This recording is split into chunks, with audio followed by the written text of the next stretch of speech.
let me jump back into the beginning. So Kherson and the bridges. So we've been talking a couple days now about the Ukrainians basically expanding. Well, depends which way you want to look at it. Either expanding their counteroffensive or getting ready for it. Depends which way you mean. But just to recall, so the Russians invaded and have been more or less occupying this area. So not Kharkiv itself, but around Kharkiv. Around here, you get into eastern Ukraine, Severodonetsk. Remember, that was the town they were fighting over a while ago. Coming down here, Zaporizhia, down here, Kherson, Crimea, they already annexed in 2014.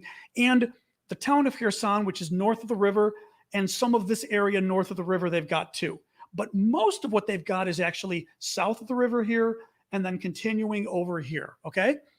I bring that up because this is interesting. Let me show you. Actually, I did some maps on Photoshop today because I was trying to do nicer maps.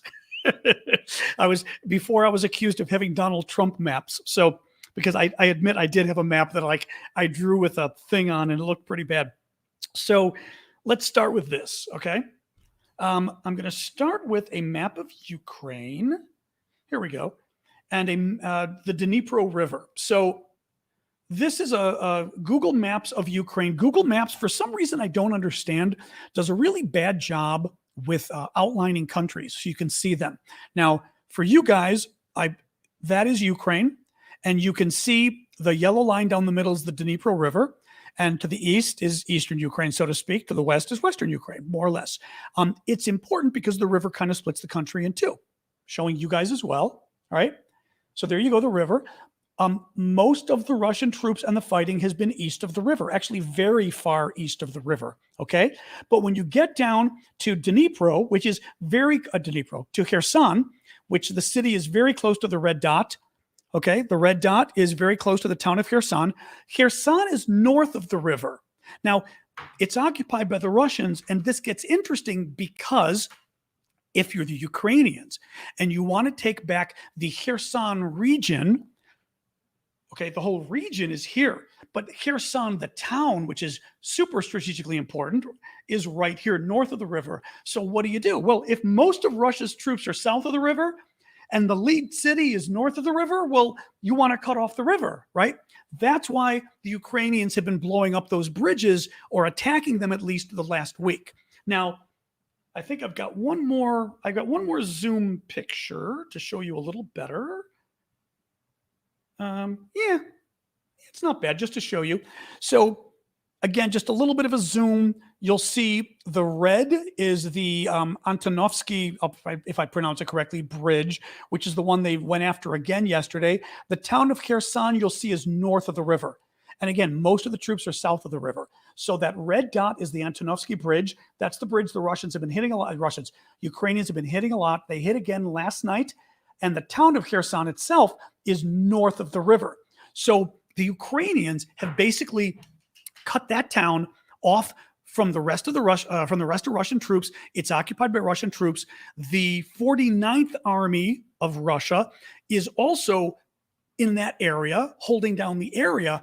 And by blowing up these bridges, the bridges are still around, but they've got lots of holes in them. And apparently what the experts are saying is, you would not want to be driving a tank on this bridge. It makes it very difficult to do anything that's heavy on this bridge without the bridge collapsing. So the Russians are now having to get pontoons and using ferries and pontoons and all sorts of crazy things to try to get supplies, ammunition, and weapons across this bridge, and food, by the way, which is the way they used to supply the town of Kherson and the Russian troops. So let me look if I have anything else, because actually a lot of this is from everywhere, but it's also confirmed by UK Defense Intelligence. Let me see if they made any. Yeah, let me read you the last paragraph from the British Defense Intelligence. Russia's 49th Army is stationed on the west bank of the Dnipro, so I say north, same idea, up above of the river, and now looks highly vulnerable. Similarly, Kherson City, the most politically significant population center occupied by Russia, is now virtually cut off from the other occupied territories. Its loss would severely undermine Russia's attempts to paint the occupation as a success. So politically, this is a big deal for Russia, and this is a great it's a great step in the right direction for the Ukrainians. Now, sip of water. Keep in mind, the Russians are also digging in. The Russians have had 4 months of occupying this area where they've been literally digging in. I mean, preparing their defenses. And we know from the beginning of the war that it's easier to be a defender than an attacker. That the attacker needs more troops. The defender just digs in, doesn't need as many troops, and it's frankly more dangerous for the attacker. So unfortunately, the Ukrainians are having to get their land back, so they become the attackers. So, this is not going to be easy, but it puts the Russian troops in a very bad position in the north, and let's see what happens. This was interesting too. So there's been new figures coming out about the number of Russian dead and injured in terms of Russian armed forces. The Biden administration has been saying in the last few days in private briefings with Congress that 75,000 members of Russia's armed forces have been killed or injured. So combined 75,000 killed and injured both. Okay. The CIA director estimated 60,000. Some estimates, according to the New York Times, have it as high as 80,000. So, 70,000 is probably a good estimate.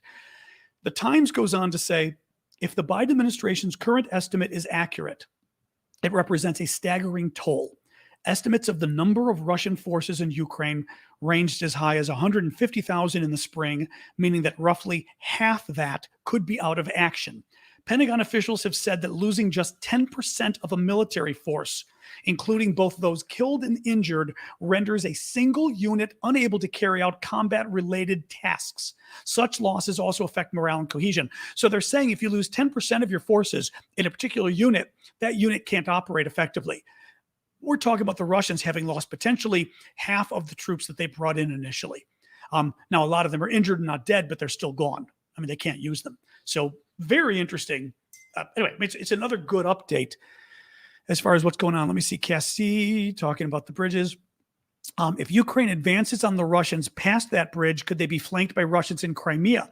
Well, there's a couple things. First of all, nobody can advance across that bridge. I mean, this is the funny part. I didn't even mention this. One big problem the Russians are going to have now is this 49th Army overall, which probably is the same army occupying Kherson itself. They're going to be surrounded with no way to escape, because their escape was to cross the bridge. That was how they would retreat. They can't retreat now if the Ukrainians, because the Ukrainians are coming at them from the north. Down here is all Russians, right? So the Ukrainians are coming from up here. If they're coming from up here and the bridges are knocked out, as Keith just showed with the boxing gloves, kabam. So that's at least, so the Ukrainians won't be crossing that bridge either, as far as that goes. There is a question as to, I mean, that raises a much larger question, Cassie, and I don't know, maybe the military folks know, but how will Ukraine advance once they get, let's say that the Ukrainians surround the Russians, destroy the troops that are there in the north, take back Kherson, the city. How do they advance beyond that since they've already destroyed the bridges? I don't know. Could they be flanked by Russians in Crimea? I mean, look, the Russians are in Crimea anyway, right?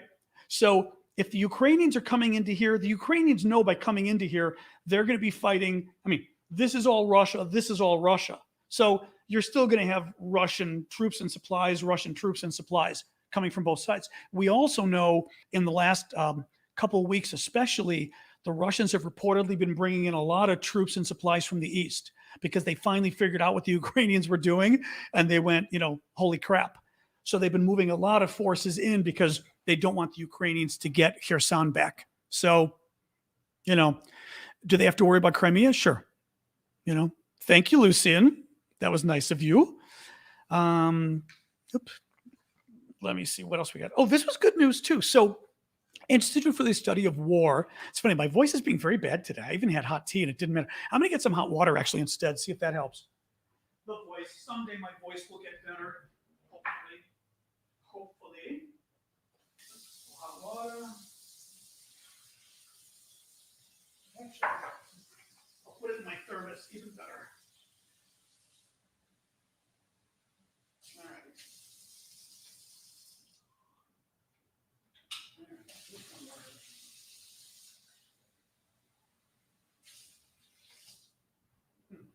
You know, one thing that's funny that I never fully appreciated was that hot water with your finger is very hot. And then when you put it in the thermos to sip it, it's not as hot, that your mouth is much more accustomed to. See, I would think hot water is better for soothing a throat with problems. Now you're going to say no? Don't confuse me. Don't confuse me. Oh, we've got somebody saying good evening from, oh yeah, Denise. Privyet. We've got Denise saying good evening from Ukraine. Everybody give Denise a little, some love there. Some sunflower love over on TikTok, if you would. 1 second here. But yeah, it's funny. It was very hot to my fingers, and it's just sort of warm in here. It's funny. You don't realize to what degree your mouth is used to drinking sort of warm drinks. So this was really interesting. This is from the Institute for the Study of War. This is the think tank that a lot of the defense folks really like here in Washington, D.C., covering defense matters. And they've been saying that there's really been mass civil disobedience by the Ukrainians in the occupied territories. Now, this is in the occupied territories in the south, but also going east. Now, previously, I've talked a lot about the partisans. And the partisans, two different things here. By civil disobedience, what I mean is, what I'm going to talk about today is the Russians moved in, so they've been occupying Ukrainian land. There's still a ton of Ukrainian citizens living there, and they're refusing to cooperate with the Russians. They're not going to work. They're not joining them and doing jobs and things for them, that they're not helping out. The other thing that's been happening that I have talked about previously is they've also been blowing things up. That basically the Ukrainian citizens are working as fifth columnists, not even a fifth columnist. They've been partisans. They've been Wolverines. They've been guerrillas. They've been secretly working with Ukrainian intelligence and blowing up Russian officials, but also blowing up Ukrainian collaborators. And a collaborator is basically somebody in an occupied territory who works for the enemy, who says, well, these are the new guys here. Thank you, Keith, for the butterflies, or was that birds? Whichever they butterflies, who says, well, you know, the new guys are here now. I guess I'll work for them and make some money. Well, the Ukrainians have been blowing them up. Well, as a result of A, getting blown up, but B, apparently the Ukrainians are a pretty patriotic lot. They've just refused to cooperate with the Russians to the point, and I've got some data which is interesting. According to the Institute for the Study of War, the Ukrainians in the occupied territories are so refusing to work with the Russians that the Russians are now being forced to ship in Russian citizens and Russian citizens to do the jobs that Ukrainians won't do. They've not been able to reopen businesses because literally people are just not going to open. They're just staying home. They're basically having an economic strike. They can't open the businesses. The Ukrainians are refusing to do it. The Ukrainians are refusing to even clean the streets. So to clean up, because the Russians basically, look, the Russians want to take this land and make it part of Russia. So they want to clean it up and get it working economically so they can basically just start sucking out remember, they're stealing the grain. We know this. They're stealing sunflower oil. They're trying to steal the resources. Yep. Thank you for the duck. But I see all the Aflacs. I almost missed the duck, Louis. Thank you. And the other thing is they've also not been able to get Ukrainians to join in the bureaucratic businesses. And what I mean by that is, thank you, Crusher, the bureaucratic offices. So government buildings, government functions around town. The government is now the Russians, and the Ukrainians are refusing to work for them. Now, what does that mean? One example, the three branches of a Russian bank, I'm not going to try to tell you the name of it, but it's a big Russian bank, have been unable to open in Kherson, which is the region we've been talking about, because nobody will come work for them. And the banks are important because Russia is trying to force the region into switching its currency from the local Ukrainian currency to the Russian currency, the ruble.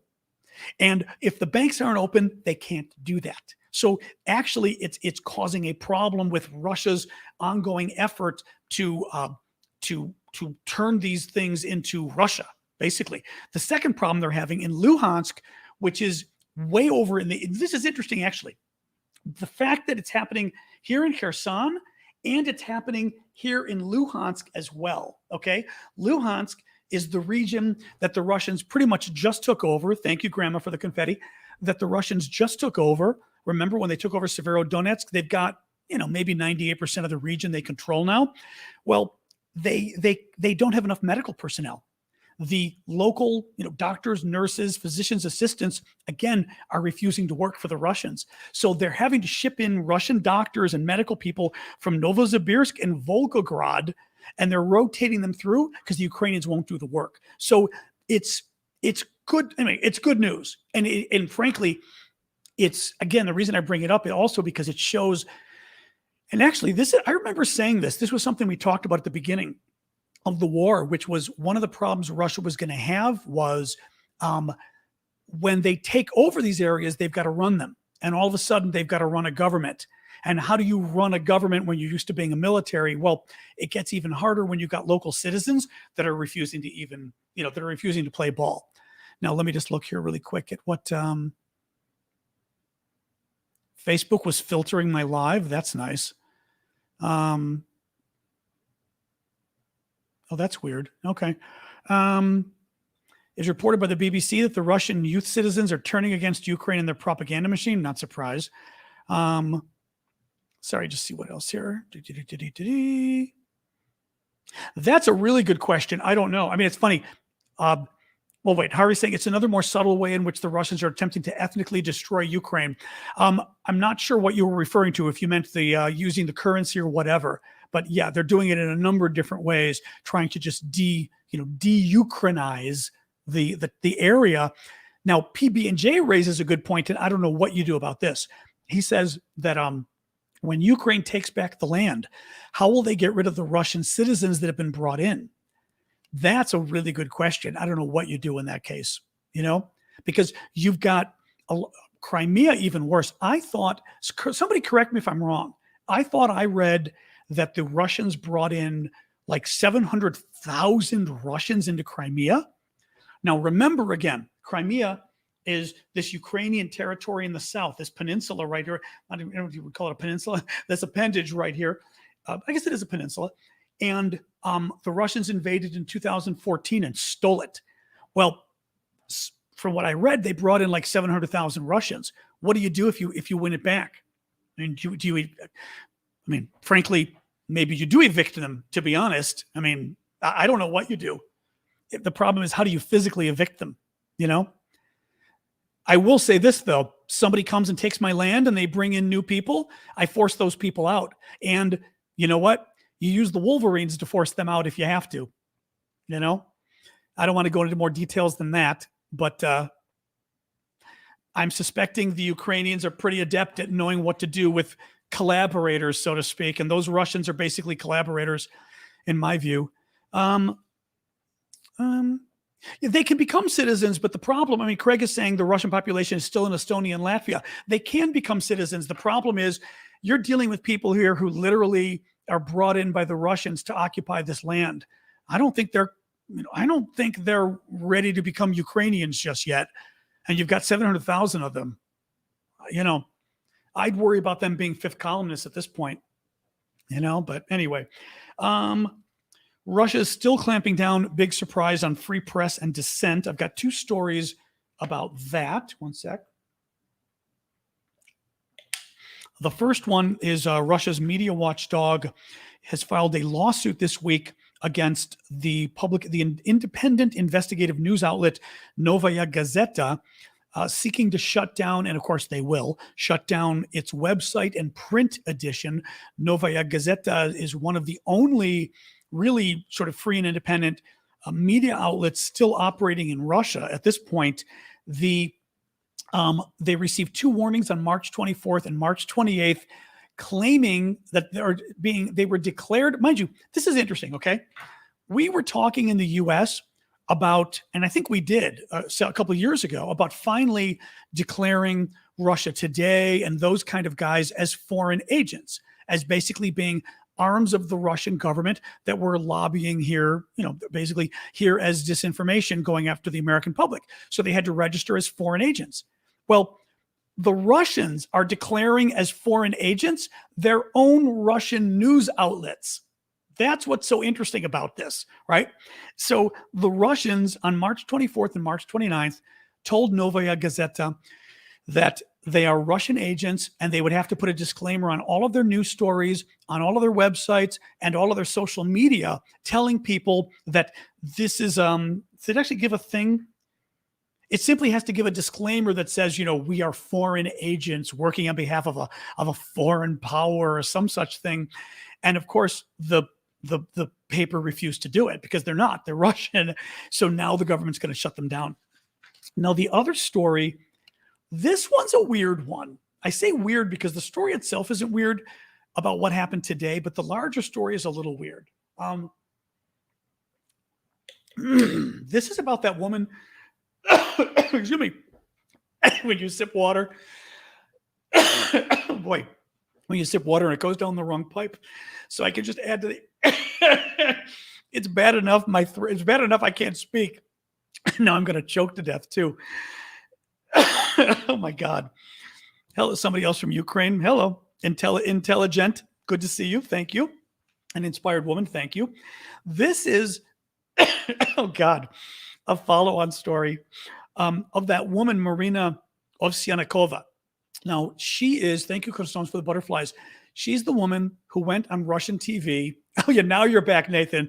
We missed you the last couple of nights. Your little friends kept coming at the end of the hour. Now you're back, now that I'm choking. Maria Ovsyannikova is the woman that went on that Russian nightly news and held up the banner that said no war. And somewhat controversial, and I say this meaning controversial in the West, because the question for a lot of people became, was she real or wasn't she? Afterwards, she got hit with was it like a $300, $400 fine in rubles, but still, it wasn't very much. Mind you, she went on the national news and did this, which in Russia is a big deal, right? Well, then she got hit with a couple $100 fine, was free to go. She then got hired by one of the German news stations, right? And she then gets hit today again because she did another protest recently. Let me read this to you. She was fined $820 or 50,000 rubles after sharing content of herself holding a one-woman anti-war demonstration on an embankment opposite the Kremlin in Moscow. In the video and photo that she shared on Telegram, which is a social media channel the Russians and the Ukrainians like to use, she was seen holding a poster saying, listen to this, Putin is a murderer, his soldiers are fascists, 352 children are dead. How many more children need to die before you stop? At her feet were 2 dolls and a stuffed toy, apparently stained with red paint to represent blood. Now, I say strange because who knows what's up with this woman, right?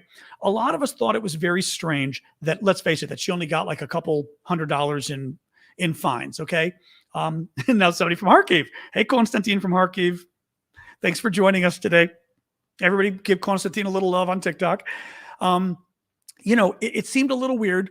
A lot of the Ukrainians have been convinced that this woman that is basically a Russian plant, that they did it. For example, one of the things the Russians do is sometimes they will have people like this do these protests in order to present this face to the West of, oh, look, we are free just like you. We have political protests, right? We have people that, we have people that voice dissent. So you don't know. I mean, I will say, standing up with a sign calling Putin a murderer, and even more so, our troops are fascists, is pretty heavy stuff. I don't know. I just don't know. I'll put it out to you guys, but I mean, it's interesting. Thank you, Canada, because as I said, a lot of the Ukrainians hate this woman and are convinced she's a spy. I say spy, whatever word you want to use. You know what I mean? I will take a quick break, so to speak, and just see if you guys have comments on this, because I'm seeing one person already weigh in. They open and say, you're extremely right. That's the point of this woman, right? That she's giving sort of some kind of veneer to the Russians. And Anybody else got an opinion or not? I know you're about 10, 15 seconds after me here, but I just find the whole thing very weird. I don't think she got enough punishment to start with. Yulia's a super spy. Exactly. I forgot. What's the actual phrase? Super Ukrainian spy in America, or what's the phrase? Yeah. She was interviewed on Sky News today. I don't trust her, says Hannah. As a Ukrainian. Yep. Okay. Yeah. No, I got another Ukrainian's weighing in and saying basically that's exactly it. They just don't trust her. No, it's very weird. It's very weird. And again, I think what her latest protest was pretty good and in your face, but the whole thing, it's a little, well, the Gherkin thing is interesting. I mean, the Gherkin thing is interesting. Gherkin is the Russian military blogger I've told you guys about, and he's been very critical of Putin and the war effort. As somebody who's super pro-war, he's been critical because he thinks the Russians aren't doing a good enough job. And the thinking in the West is that he has not been clamped down on for being so negative because his followers are super far-right Russians that tend to be Putin's base. So that so that Putin would be afraid of clamping down on Gherkin because too many of Putin's base would then turn on him potentially. Yeah, Nordic Warrior saying I'd be suspicious of her until she proves herself. Well, I mean, John Sarge, the problem is she's not going on a holiday to Siberia. That's what's strange about it. That's what I think makes people suspicious about what the deal is with her. I mean, I've talked previously about, again, there's very few Russians. 2 of them are on TikTok. One of them is this woman and one of them is Igor Gherkin, who can be out there and be critical of the government and not end up in jail, right? Gherkin, there's an explanation. In Gherkin's case, as we said, because he's got so much of Putin's base following him that Putin may not be able to clamp down. The other 3, this is a dictatorship, a very bad dictatorship. And, she's kind of getting away with criticizing the government and she's getting her hands slapped. I don't buy it. I think, and mind you, the punishment is 15 years in prison for, false information and all of that. I mean, I don't know. I would also think that there'd be problems with this woman because, as I said, going after Putin is bad. B, going after the military even though it's a special military operation, you're going after the military and calling them fascists in any country that doesn't go over too well. In Russia, I would think that would be a big deal. Now, you're saying she's in Germany, except that she did this protest in Moscow. She did this protest a few weeks ago in Moscow. No, I thought she was in Germany too. I thought initially she was working for the German news in Germany, but listen to this. No, she shared content of herself. Let me see if it says she's been found guilty. She shared content on Telegram of herself in the video and picture. It doesn't say anything about where she is now. It did. So in other words, they didn't arrest her there. They didn't see her do the protest, but they found out about the protest, the Russians did, because she put video and images of the protest online. So I don't know. Anyway, it's a little weird. So I'd be curious if she is in Germany now. Does somebody want to Google as we're talking? I'm just curious. The Bayraktar company has donated another Bayraktar drone to Ukraine. I'd mentioned yesterday and the day before, I think that the Poles were raising money to buy a new Bayraktar drone. The Poles raised $5 million, which is about 5 million euros, which is the price of one drone. Well, I'm seeing various prices from 3 to 5 million for a drone. The company has once again said, keep the money and use it for humanitarian causes. They're giving the drone for free, which is, again, great. They've given a number of these drones for free. I mean, it's not a small deal. I mean, it's good public relations, but still, I'm kind of impressed with what they've done. All right. Yeah, we still don't know about the Germany thing. Okay, still don't know about the Germany thing. So Ukraine. Oh yeah, just a couple little more things. Ukraine has liberated 3 more villages in Kherson, according to the Ukrainians. India. Oh, this is a good story, actually. I first read this story and I thought it was the Indians being bad, but it's actually the Indians being good, so to speak. India is likely to receive the first shipments of sunflower oil from Ukraine in September. India expects to receive the first shipments of tons of sunflower oil from Ukraine after a 5-month break due to Russia's blockade of Ukrainian ports, Bloomberg News reported. The oil will likely be loaded in the seaports of Odessa and Chornomorsk as Ukraine is set to open these Black Sea corridors for exports following the deal. I don't have Chornomorsk on my map, but I do at least have Odessa. Odessa is all the way down here. Remember, the Ukrainians had reached a deal with the Russians, well, the Turks, and the UN had helped broker a deal that some Ukrainian grain and other farm products would be exported. This sunflower oil would be some of it, which is great. She's back in Russia trying to get custody of her kids. Oh boy. Okay. I mean, I can't imagine this stuff would go over well if it's real. You know what I mean? With a custody court, maybe, but I wanted to bring actually last little story here. Okay, thank you, Lori, for that last little story. The U.S. Senate has passed a resolution calling on the State Department to recognize Russia as a state sponsor of terrorism.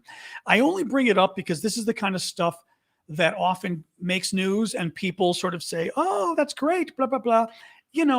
Resolutions don't usually mean anything. I mean, thank you, Grandma, for the hat. They're nice, but they don't do anything really. It's up to the president and it's up to the president to do this, and it just doesn't really matter. I mean, it maybe puts a little public pressure on him, maybe, but not too much. So I wouldn't get your hopes up seeing a congressional resolution on something. It's kind of they're generally very meaningless. At least in my point of view, I think they've always been kind of meaningless. So anyway, there you go. All right, guys. So that's it for the news today. We can put that aside. We can jump to the Q&A. God, this voice thing. I don't know why. Ugh, it's just like it gets better, it gets worse, it gets better, it gets worse. I don't know what do you do. Will the U.S. call Russia a terrorist if they're trying to get Brittany Griner back? Oh, I see what you mean. That's a good question, Ashley. Yeah, exactly. If we're trying to get Brittany back, we're going to be afraid of calling Russia a terrorist state. That's exactly right. That's exactly right. That's a very good point. Yeah, we probably wouldn't. I would also say that if you're really afraid of making Putin angry and making him feel cornered and humiliated and blah, blah, blah, then you're probably not going to want to call it a terrorist state for that reason either, because you don't want to make Putin feel like he's boxed in. You know how I feel about that opinion, but nonetheless, I do the recap at the end. That's when we recap. John Hoover, who's often in Ukraine. When I came out of Ukraine on Saturday, thank you for the paper crane. I saw that, Miss Mickey. When I came out of Ukraine on Saturday, the line of commercial trucks heading out of Ukraine with grain and sunflower oil stretched over 20 kilometers, but no lines of trucks heading in. Interesting. Okay. Interesting. Well, and that could be partially because the trucks are just heading out, right? So it's not like they've had a chance to head back in, right? I mean, potentially.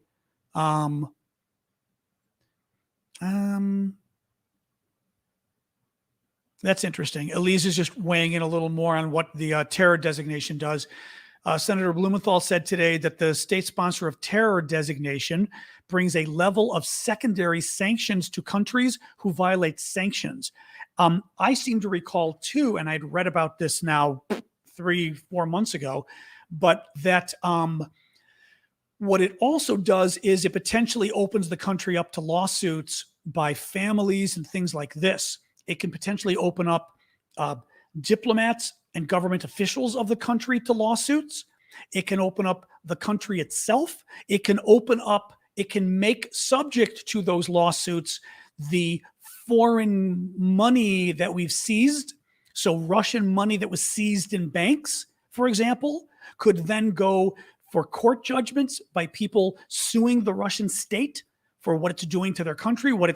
Literally individual Ukrainians, could sue. So if anything, knowing this administration, that's only going to make Biden that much more nervous, I feel.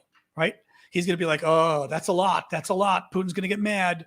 But in any case, as Ashley pointed out, we're certainly not going to do it while they're trying to negotiate over Brittany Griner. That's a very good point. That's a very good point. What else you got here? Oh, Mike is weighing in. After her protest, Ovsyannikova spent some months abroad and worked briefly for the German newspaper Die Welt. In July, she announced her return to Russia to resolve a custody battle over her child. Oh, okay. First of all, I mean, a little weird across the board. Like, she worked for Die Welt only for a couple months. That's a little weird. Second of all, she left Russia, but she has a child there. I mean, the story doesn't make a lot of sense. I'm sorry. I'm not a parent, but you're a parent, okay? I mean, you're a parent. You're going to leave the country? I mean, maybe, but I'm not sure I buy that. So, like, she left the country and abandoned her kid and left the country and actually got a job, which seemed to suggest she was willing to stay gone, but then changed her mind and came back for the kid.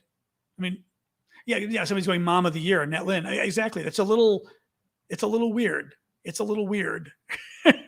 It's just a little weird. Yeah. Like, she suddenly remembered, hey, I've got a kid back in that country. I can't take a job abroad. Weird. PB&J. When the ATACMS get to Ukraine, where would they be best used? Oh, I don't know. I have no idea. Do we know how many rockets are going to be delivered? I don't know that any are being delivered. I saw that Congress, once again, that was another thing. Elise, Representative Slotkin came out today and said that, or yesterday, that a bipartisan group in Congress supports getting these ATACMS systems, which are basically longer range rockets. I believe these are the ones that go like 300 kilometers, so 200 miles.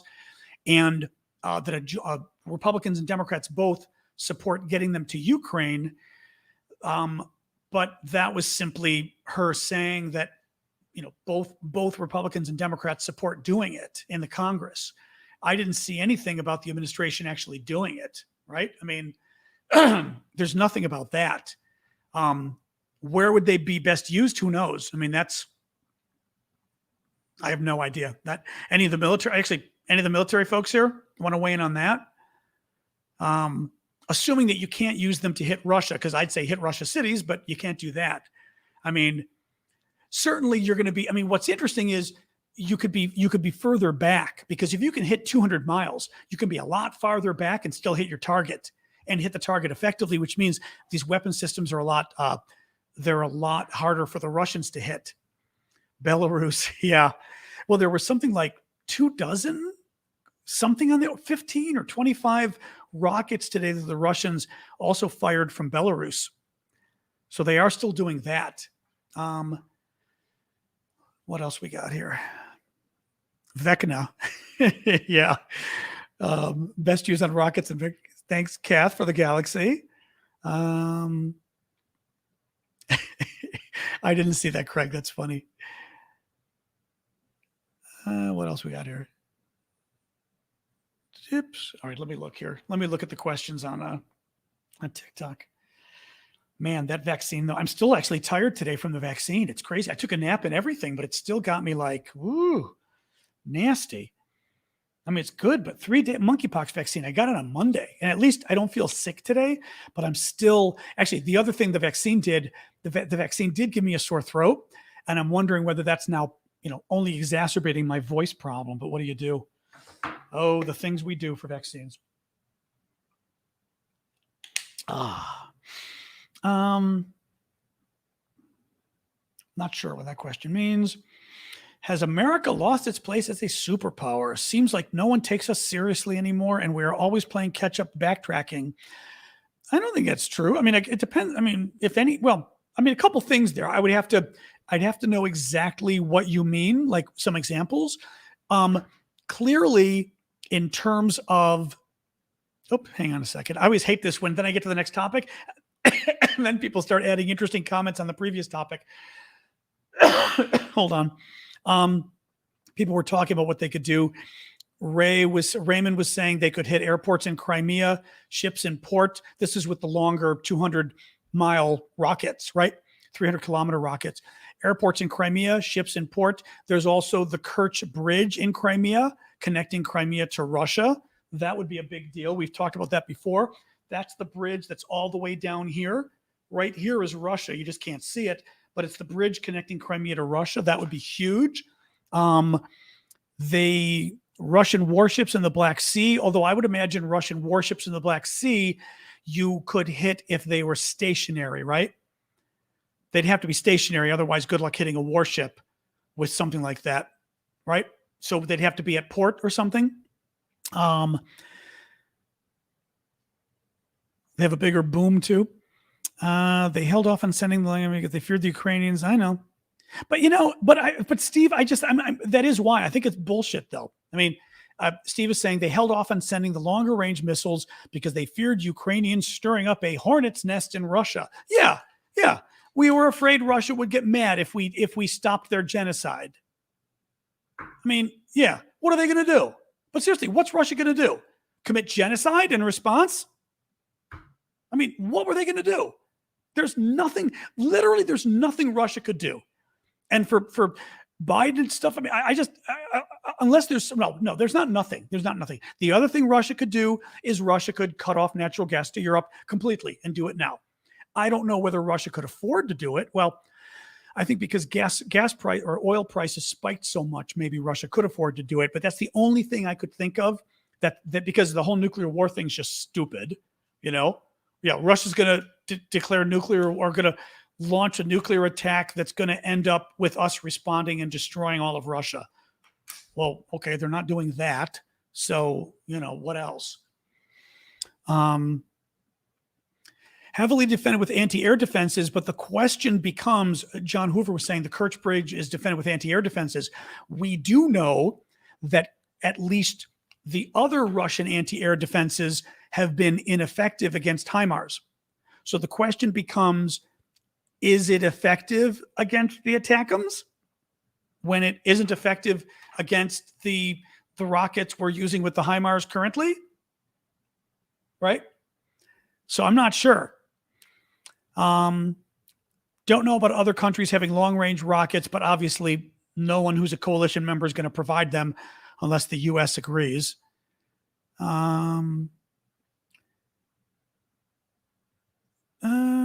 Daniel O'Neill, you're going to make a reference. I don't know. Is there a modern Charlie Wilson-like representative in the U.S. at the moment?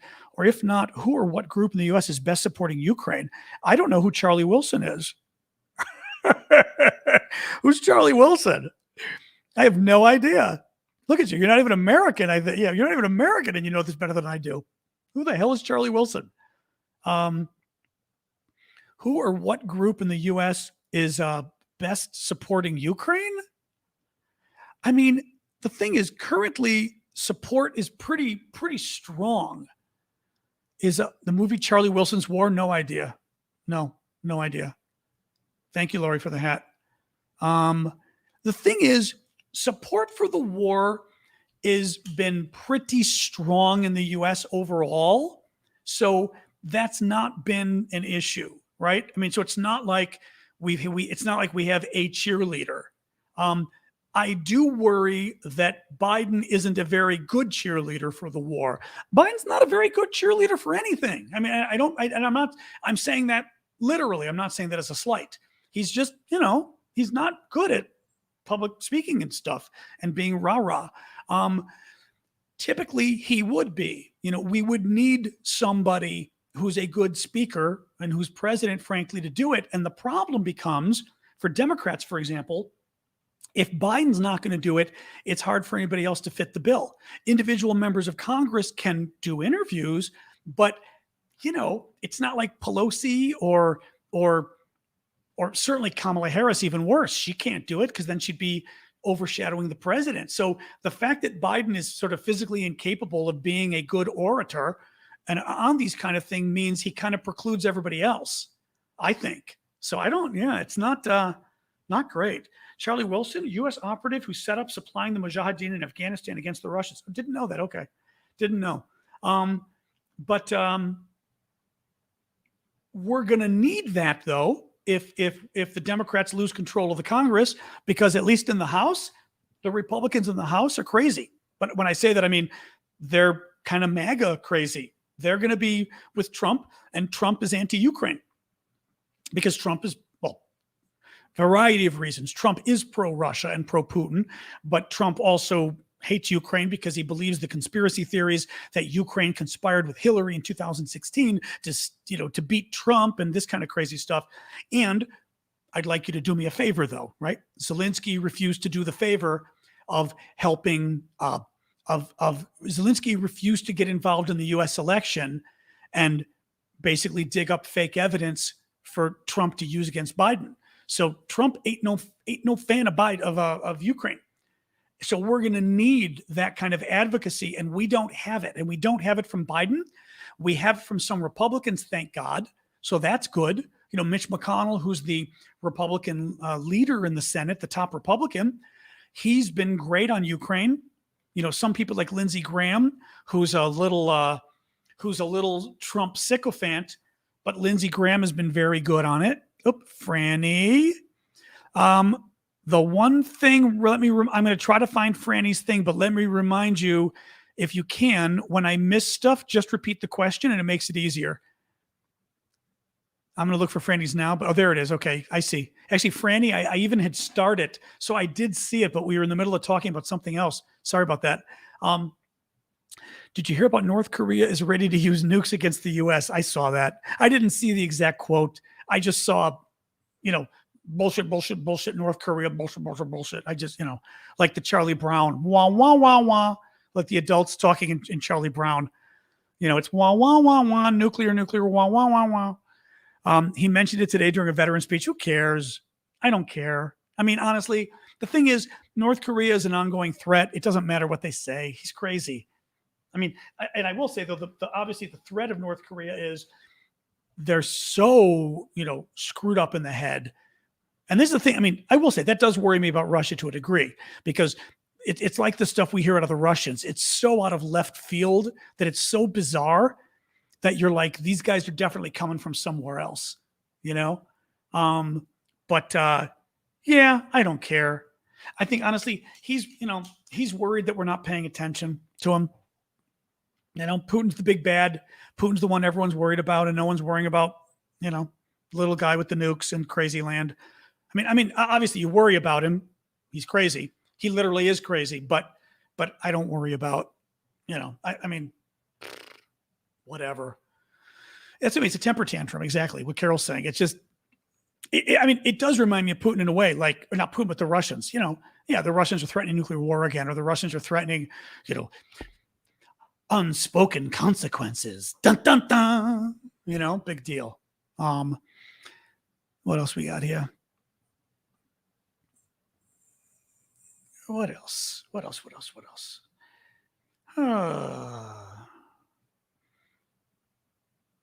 How much is Russia from all this exporting? I don't know what that question means. Okay, crazy person. Yeah, there's a fake pro-tele if I've ever seen one. Do you think the footage of disabled tied to benches one pack Ukraine joining the EU? Okay, don't know what that even is. Do you think Congress will ever deem Russia a terrorist state? We just talked about that. Well, yeah. Now, this is a good one by Kevro. Wouldn't it be in Biden's best interest to increase the flow of weapons to Ukraine as to end the war quicker? His approval rating is lower than Trump's. I mean, I've been saying it not from like okay, first of all, yes. I mean, that's one argument. I wouldn't even get into his approval rating. But look, Biden's approval rating was not doing very well to start with. It wasn't the war that did it. I mean, Biden's approval has not been great throughout. The war isn't helping, but I'm not convinced it's the war that's doing it. It's the economy, and it's just, frankly, Biden comes across weak in my view. I think he does. So that's not been helping. As far as what I've been worrying about is, if you're an American leader, you're worrying about gas prices and oil prices. If you're an American leader, you're worried about the economy overall, and the economy overall is going to be influenced by the European economy. And the European economy is going to be influenced by Russian natural gas. And if Russia cuts off natural gas to Europe, which it may do this fall, it may do this. I mean, it's playing games with Germany right now. It could bring all of Europe and all of America. Well, probably will bring all of Europe into a recession, and it'll bring us into a recession or make our recession even worse, right? So all of those things would suggest that maybe you want to help this war end sooner. And clearly, it's not going to end sooner because the Ukrainians are going to go, oh, okay, we just give up. Maybe you're going to end it sooner by helping the Ukrainians put more pressure on the Russians. And you put more pressure on the Russians. Thank you, Lynn, for that. You put more pressure on the Russians by helping the Ukrainians do better, by beating up. Nathan's people are back. Hold on. We got our Nathan spam. We'll call them Nathan spam. But you do it by putting pressure on the Russians. You put pressure on the Russians by the Ukrainians having better equipment to blow them up with and blow their troops up with. I mean, I don't get it. I really don't get it. I mean, like you just, to me, you'd think that would have been an obvious point to also use against the Germans too. Like, you know what? You're freaking out about what's going to happen to your economy. You're right. Maybe we need to end this war quickly. And I got to tell you, you think Putin's crazy? The Ukrainians, they're crazy. If I were Ukraine, I would put that argument out there. We're crazy. We're all that right. We're never going to stop. We're going to keep fighting to the last Ukrainian. Our polls, the most recent poll showed 89% or so of Ukrainians said they would not trade land for peace. No peace if it involves taking our land. We're never going to stop, Germany. That means you better give us the weapons we need. That would be I wouldn't say we're crazy, of course, but you get my point. I would be saying, I don't get it. But again, I'll say it till I'm blue in the face. This is why I think Germany has been weak. I think France has been kind of weak. And I think Biden's been weak on this because Biden is still playing. We are trying to have our cake and eat it too. We're trying to play it right down the middle. We're trying to play it down the middle. Help Ukraine, but not help them too much. They are honey badgers, but we don't seem to recognize that. No, the war is going to go on forever, and all our economies are going to go down along with Russia's, and we could simply just help Ukraine win this. Thank you, Kanowski. Wouldn't be that hard. Maybe I'll have to write a piece on that or something.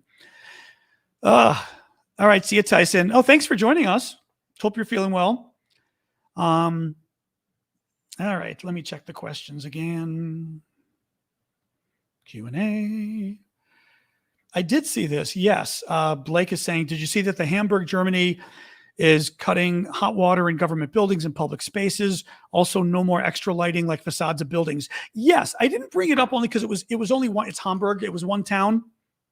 So I was kind of like, But yeah, they basically cut off hot water to all the government buildings, which means the city buildings. It means swimming pools, showers. They said it's swimming pools and gyms and things. And they're cutting off electricity at night. In other words, all the pretty lighting that would happen on building facades at night will be turned as well because they're trying to cut their electricity use by 15%. Yep, I did. So I did see that. Good. I mean, good news. Obviously, they should be trying to. Yeah. Raymond is saying we should be sending the thank you, Grandma and Marcy both. We should be sending them Abrams tanks, Bradleys, which are fighting vehicles, M109s. I don't know what those are. F-16s, A-10s. The A-10s, people were, I don't want to get too wonky here. The A-10s where people were saying they've got to be part of some other coordinated thing, whether it was air protection or whatever, or the A-10s would get like just shot out of the sky. I don't know what the deal was with that, but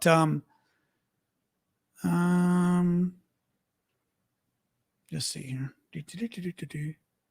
Yeah, no, like I said, ongoing frustration with these guys. Oops. Let's see another one here. Q&A in the profile. Oops. So I love when I go down and then I see the other ones that TikTok threw in there that are just the crazy people. Did 1,200 Russians surrender? No idea. There was talk about Russians being surrounded, but I never saw anything that actually happened about that. Okay, I don't even know what that means. Oh, suspense. Got you. Using your inside context in DC, do you know anything about the detained Americans in Ukraine? Nope. Also, updates on the captured Brits? Nothing. I got Butkus, Zippo for you. No, nothing about the detained Americans. I mean, also, there's been no discussion about them at all, which is interesting. Like, I wonder what the deal is with that. We've been hearing about killed Americans. I know, striking out on that one. Sorry. But there was news about like 2 Americans recently killed that we heard about. And the captured Brits, the same thing. I mean, I guess the question with all of it becomes, to what degree, it's like the Brittany Griner thing. To what degree do we or don't we? I mean, to some degree, I could see the U.S. quietly working with the Ukrainians, right? Because maybe we want them to be part of a larger prisoner swap with the Ukrainians. I don't know. I imagine that one being a tougher diplomatic question for the U.S. and Britain both, because we don't just want to negotiate on our own. But I don't know. That's interesting. I know nothing about it, suspense. I'm sorry. That's a tough one. Yeah. All right, Raymond was weighing in again about the A-10s. No, I know what they do, but I had read that the A-10s were very vulnerable. A lot of the military folks were saying we shouldn't be sending in A-10s. They would need other air support and blah, blah, blah, blah, blah, or they'll get blown out of the sky. So, I mean, would that be F-16s with them, or what would it be? Like, what would you have to give them to ensure that the A-10s don't get blown up? And the A-10s are basically, I want to say, tank hunters, right? Tank and vehicles.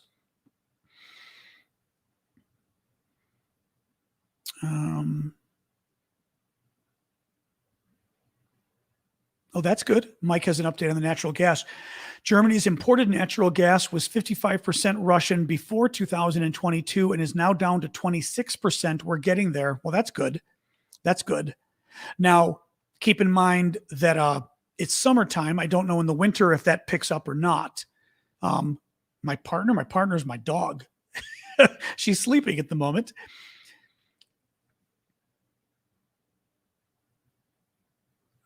Alec, I'm not sure that you're answering my question there. A-10s are for ground support, not air to air. I'm not sure what you mean. What I was saying was people were saying the A-10 needed air support or it was going to get blown out of the sky, is what military people were saying. So I was asking, is that not the case? That the A-10s were going to get blown up if they didn't, in other words, if we just gave them A-10s, that wouldn't be enough, that the A-10s would get blown up. That's what I was being told.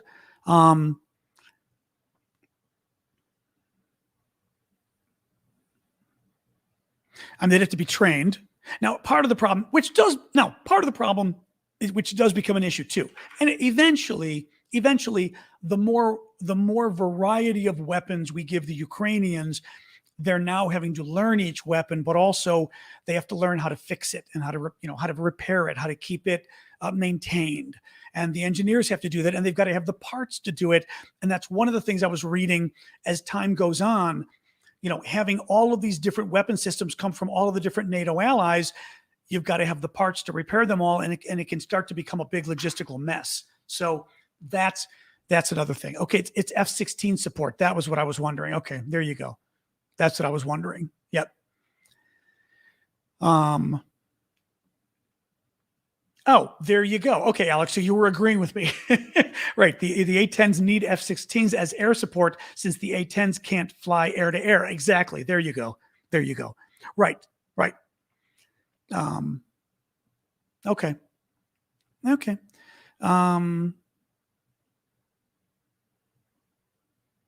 No, that's too bad. Let me sort of see what else we got here. Trump, did you hear that Trump said at the Saudi golf tournament, we still haven't gotten to the bottom of 9/11? No, he didn't. No. No, no, no. Hold on.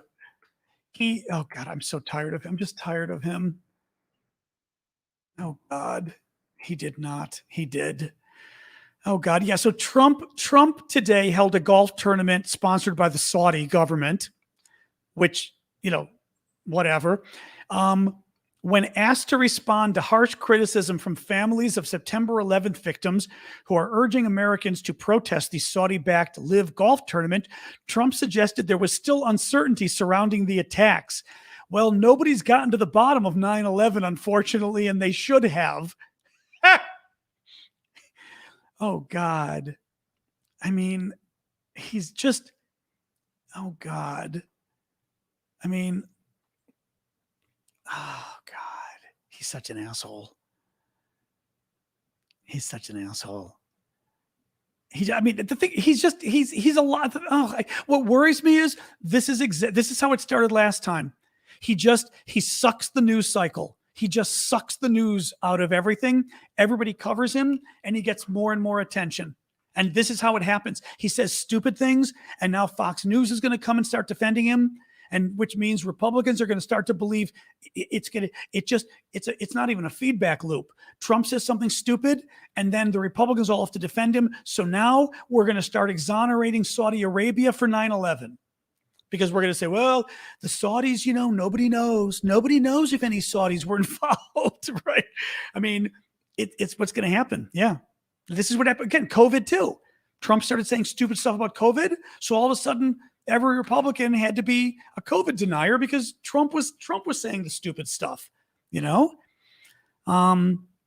David Keller is saying all anti-aircraft must be destroyed first. Okay. Right. Okay.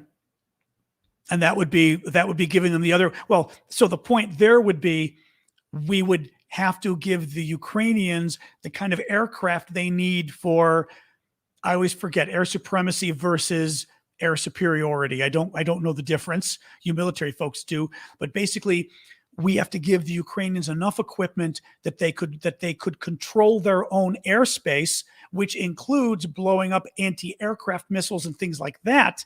And then they could fly A-10s, which would be to take out tanks and other vehicles like that. But that would require them getting the other, but I always forget whether it's air superiority or air supremacy. They use those two terms, and I'm always like, I don't know which is which. But bottom line is we'd have to give them the Ukrainians enough other aircraft so they would basically get control of the air. Why don't we take care of our own backyard? I don't even know what that means. You think we should let genocidal maniacs go free in Europe because we've got problems in our own backyard? We Americans are able to spit and chew gum at the same time, or whatever the expression is. It's not rocket science. Why don't you start worrying more about genocide and about Russia and what Russia's going to do to Europe and the rest of the world if we let them get away with this? Unless, of course, you are Russian, and that would explain why you want us to let Russia get away with it, because Russia's not getting away with it because Ukraine's kicking Russia's butt at the moment, which is probably what's getting you upset, in addition to the fact that you have a new nuclear submarine. Not nuclear, a new submarine called the Moskva, but whatever. I digress. Anyway. All right, guys. We're 7:17. I am not going to continue. I'll hang out with you a little bit, but I'm not going to continue because the voice is being really, God, my voice is like as bad as ever today. I still think it's because of the my vaccine. Like I said, it was giving me a sore throat this week. And I think it's doing numbers on me, which is really annoying because my voice was getting better and I didn't even use it today. But what do you do? Time lemonade. I've never tried time lemonade. It sounds a bit gross. What is time lemonade? Thank you, Grandma, for the hearts. What is time lemonade?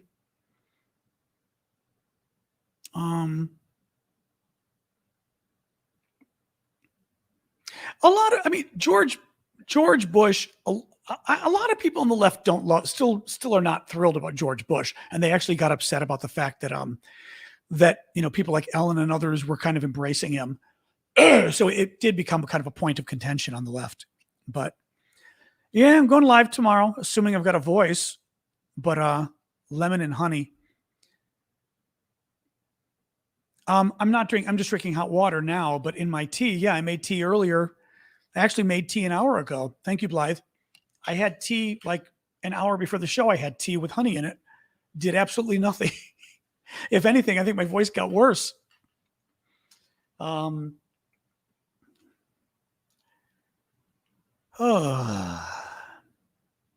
Anyway, yeah, let me do a quick recap. I don't want to go too long because my voice is being bad today, like I said. Ukraine marked a new holiday today, the Day of Ukrainian Statehood. No news on the Brittany Griner deal. The Russians are basically blowing it off entirely, trying to, I don't know, do what, but the Russians are blowing it off. The Ukrainians have isolated the town of Kherson north of the river by blowing up several bridges, which is going to make it very difficult for at least that portion of the Russian army that's now pretty much trapped on the north side of the river in Kherson. The New York Times says the Biden administration says around 75,000 members of Russia's armed forces have been killed or injured in Ukraine. Institute for the Study of War reports mass civil disobedience by Ukrainians across the occupied territories in Ukraine.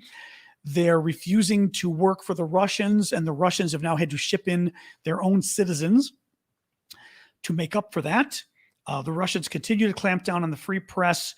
They're now trying to shut down the publication Novaya Gazeta. There was news today about the woman Marina Ovsyannikova, who was the journalist who held up the no war sign on TV, the controversial journalist. She reportedly held another protest, and the Russians fined her another $800. Turkey's the company that produces the Bayraktar drones in Turkey. Nathan's buddies are back. The Bayraktar drones in Turkey is donating another free drone to Ukraine on behalf of the Poles, who raised $5 million. Ukraine has liberated 3 more villages in Kherson. India is about to receive shipments of Ukrainian sunflower oil that have been blocked for 5 months by the Russians, but will now be able to go again as part of the grain deal the Ukrainians reached with the Russians, the UN, and Turkey. And the U.S. Senate has passed a resolution calling on the State Department to recognize Russia as a state sponsor of terror. So there we go. Oh, boy. All right. Like I said, I'll hang out a minute or so, but I don't want to do too much more with my voice being so bad tonight. It's crazy.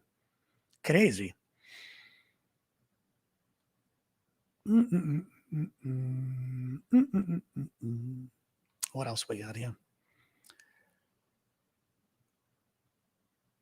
The Bayraktar song is great. I'm not loving the HIMARS song. The HIMARS song is just okay. You know? Oh, see, today I can tell my voice is much worse today because it's actually being restricted today for some reason.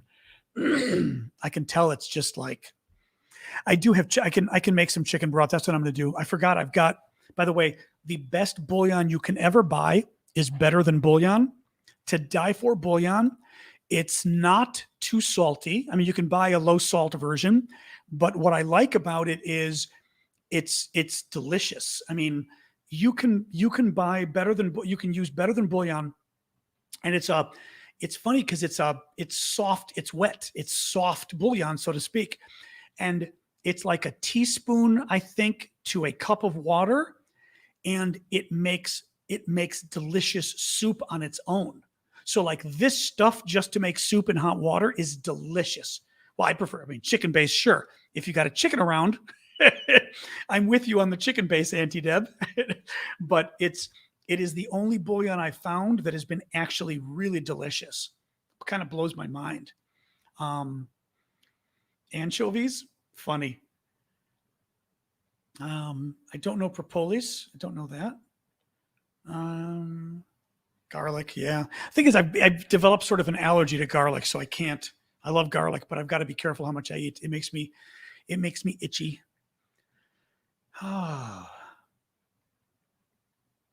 No, I was noticing my voice at the beginning, though. My throat's constricted tonight for some reason. I don't know why. But again, I'm suspicious because of the monkeypox vaccine was giving me a sore throat the last 2 days. And I think the soreness, obviously, it being sore in addition to everything else, probably was like, boom. So I'm going to make the soup when we're done. The chicken broth. That's a good idea.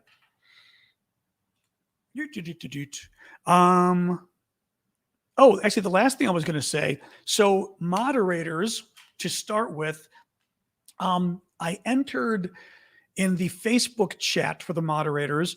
I put the URL that a syndicate created so you can go and test out the Discord. We don't want it public yet because the Discord is still in beta testing, still testing it out. A number of mods showed up, but I don't think I've seen all of you there. So if folks don't have it, either contact me afterwards or contact one of the other mods you know, or if you know where the Facebook group is, go to it.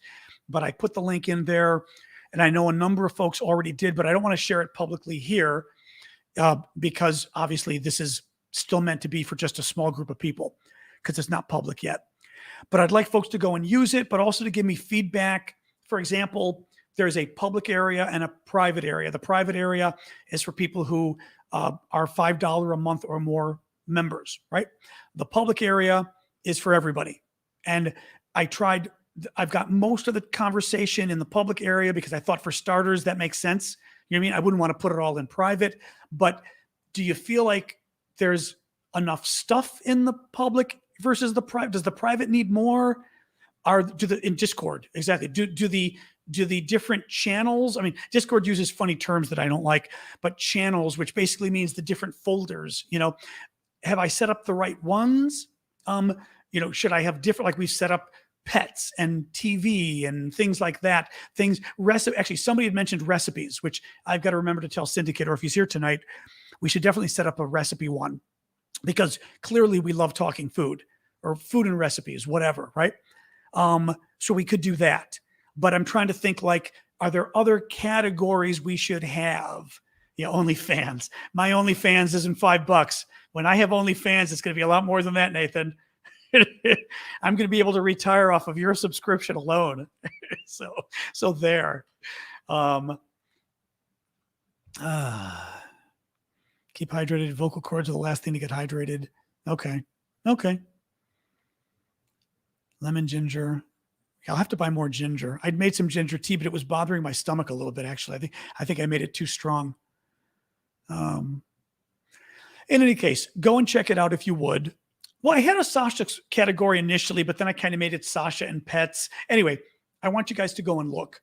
Go and look because at least moderators first, and then maybe we'll, and again, if Syndicate's here, maybe the problem is it's not easy for me to just give you the link, like from what I'm using here. I don't want to make it public for everybody because it's not public yet.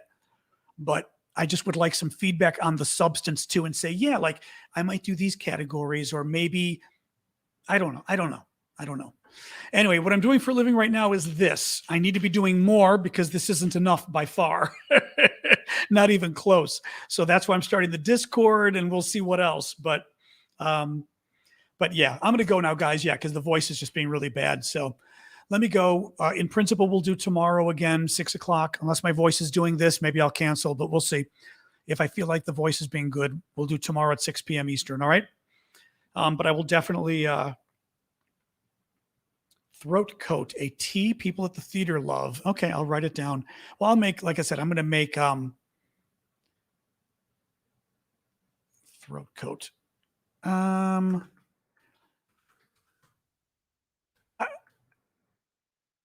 Let me see about that, Miss Mickey. Yeah, let me see. I wish there was an easier way. I don't know. Let me see. There's got to be a better way of sharing this with more of you guys. I just don't know. Let me see what we can do. I know I've got to stop squinting. All right. Let me talk to you guys tomorrow, 6 p.m. tomorrow. Okay. All right. Bye all. Thank you. You first.